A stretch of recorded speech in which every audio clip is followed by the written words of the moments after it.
Amphibians are ectothermic, tetrapod vertebrates of the class Amphibia. Modern amphibians are all Lis amphibia. They inhabit a wide variety of habitats, with most species living within terrestrial, fossorial, arboreal or freshwater aquatic ecosystems. Amphibians typically start out as larvae living in water, but some species have developed behavioral adaptations to bypass this. The young generally undergo metamorphosis from larva with gills to an adult air-breathing form with lungs. Amphibians use their skin as a secondary respiratory surface, and some small terrestrial salamanders and frogs lack lungs and rely entirely on their skin. They are superficially similar to reptiles but, along with mammals and birds, reptiles are amniotes and do not require water bodies in which to breed. With their complex reproductive needs and permeable skins, amphibians are often ecological indicators, and in recent decades there has been a dramatic decline in amphibian populations for many species around the globe.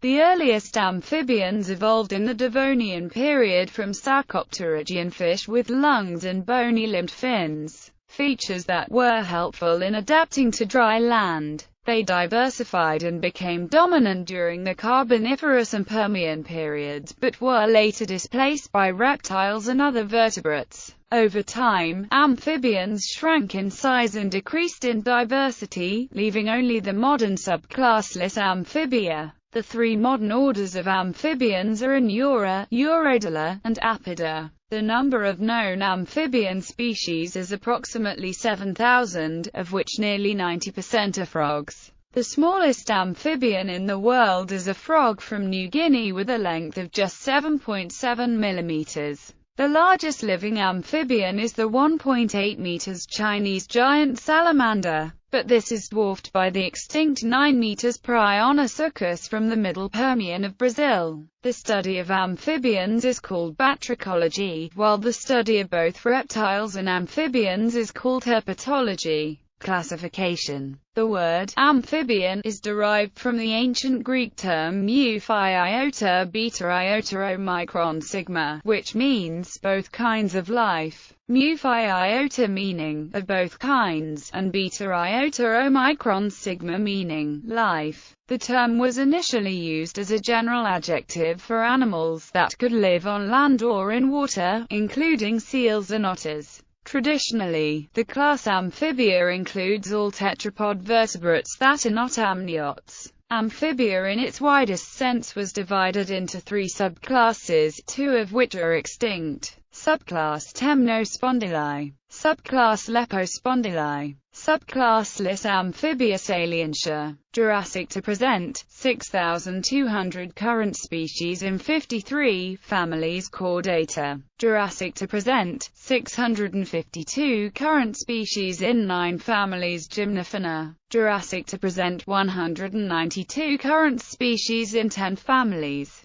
The actual number of species in each group depends on the taxonomic classification followed. The two most common systems are the classification adopted by the website Amphibia Web, University of California, Berkeley, and the classification by herpetologist Darrell Frost and the American Museum of Natural History. Available as the online reference database, Amphibian Species of the World. The numbers of species cited above follow Frost, and the total number of known amphibian species is over 7,000, of which nearly 90% are frogs. With the phylogenetic classification, the taxon Labyrinthodonta has been discarded as it is a polyparaphyletic group without unique defining features apart from shared primitive characteristics. Classification varies according to the preferred phylogeny of the author and whether they use a stem-based or a node-based classification. Traditionally, amphibians as a class are defined as all tetrapods with a larval stage, while the group that includes the common ancestors of all living amphibians and all their descendants is called Lis amphibia. The phylogeny of Paleozoic amphibians is uncertain, and Lis amphibia may possibly fall within extinct groups, like the Temnospondyli or the Lepospondyli, and in some analyses even in the amniotes.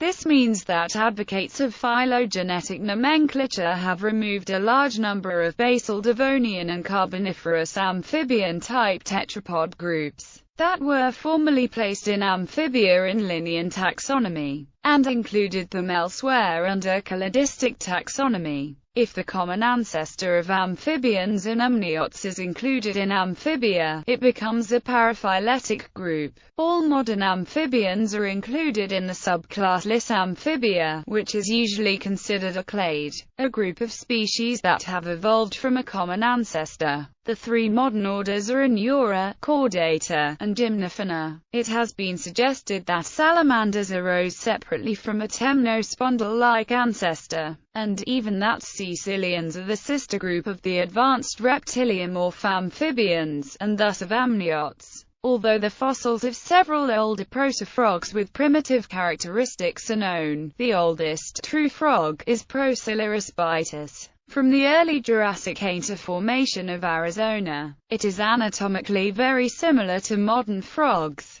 The oldest known caecilian is another early Jurassic species, Eocaecilia micropodia, and is also from Arizona. The earliest salamander is Baenerpetongianpingensis from the late Jurassic of northeastern China. Authorities disagree as to whether Salientia is a superorder that includes the order Anura, or whether Anura is a suborder of the order Salientia. The Lysamphibia are traditionally divided into three orders, but an extinct salamander-like family, the Albinurpetontidae, is now considered part of Lysamphibia alongside the superorder Salientia. Furthermore, Salientia includes all three recent orders plus the Triassic protofrog, Triadarbatricus. Evolutionary history. The first major groups of amphibians developed in the Devonian period, around 370 million years ago, from lobe-finned fish which were similar to the modern coelacanth and lungfish. These ancient lobe-finned fish had evolved multi-jointed leg-like fins with digits that enabled them to crawl along the sea bottom.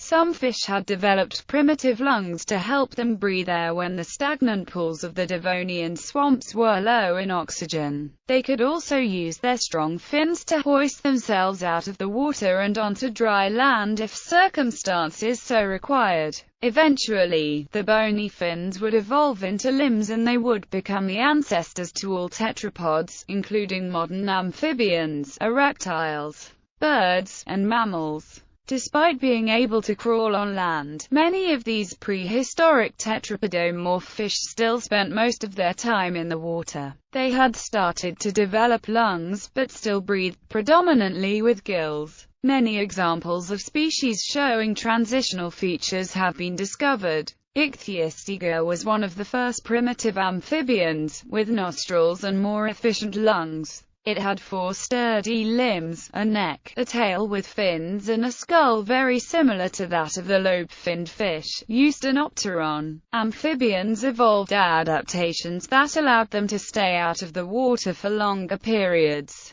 Their lungs improved and their skeletons became heavier and stronger, better able to support the weight of their bodies on land. They developed hands and feet with 5 or more digits. The skin became more capable of retaining body fluids and resisting desiccation. The fish's hyomandibular bone in the hyoid region behind the gills diminished in size and became the stapes of the amphibian ear, an adaptation necessary for hearing on dry land. An affinity between the amphibians and the teleostfish is the multifolded structure of the teeth and the paired supraoccipital bones at the back of the head, neither of these features being found elsewhere in the animal kingdom. At the end of the Devonian period, the seas, rivers and lakes were teeming with life while the land was the realm of early plants and devoid of vertebrates, though some, such as Ichthyostiga, may have sometimes hauled themselves out of the water. It is thought they may have propelled themselves with their forelimbs, dragging their hindquarters in a similar manner to that used by the elephant seal. In the early Carboniferous, the climate became wet and warm. Extensive swamps developed with mosses, ferns, horsetails and calamites. Air-breathing arthropods evolved and invaded the land where they provided food for the carnivorous amphibians that began to adapt to the terrestrial environment.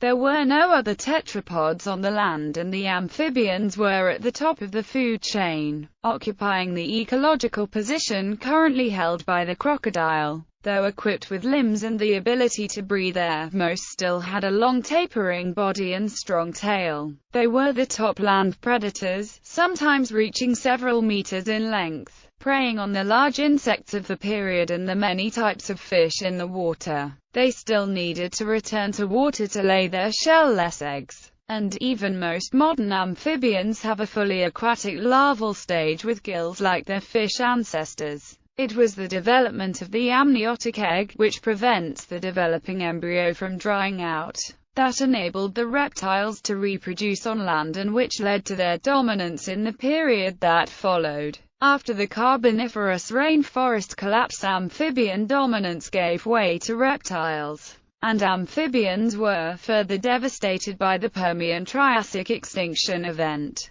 During the Triassic period, the reptiles continued to outcompete the amphibians, leading to a reduction in both the amphibians' size and their importance in the biosphere. According to the fossil record, Lis amphibia, which includes all modern amphibians and is the only surviving lineage, may have branched off from the extinct groups Temnospondyli and Lepospondyli at some period between the late Carboniferous and the early Triassic. The relative scarcity of fossil evidence precludes precise dating, but the most recent molecular study, based on multi-locus sequence typing, suggests a late Carboniferous, early Permian origin for extant amphibians. The origins and evolutionary relationships between the three main groups of amphibians is a matter of debate. A 2005 molecular phylogeny, based on rDNA analysis, suggests that salamanders and caecilians are more closely related to each other than they are to frogs.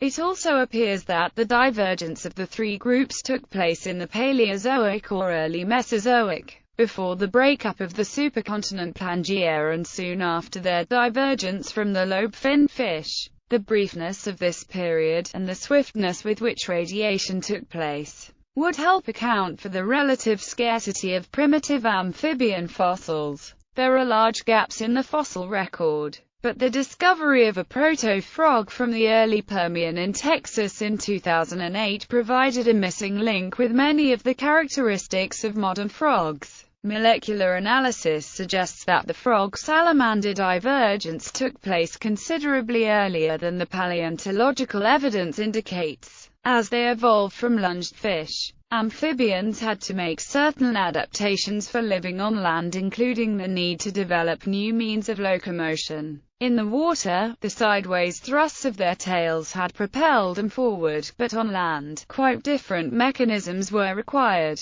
Their vertebral columns, limbs, limb girdles and musculature needed to be strong enough to raise them off the ground for locomotion and feeding. Terrestrial adults discarded their lateral line systems and adapted their sensory systems to receive stimuli via the medium of the air. They needed to develop new methods to regulate their body heat to cope with fluctuations in ambient temperature. They developed behaviors suitable for reproduction in a terrestrial environment. Their skins were exposed to harmful ultraviolet rays that had previously been absorbed by the water. The skin changed to become more protective and prevent excessive water loss.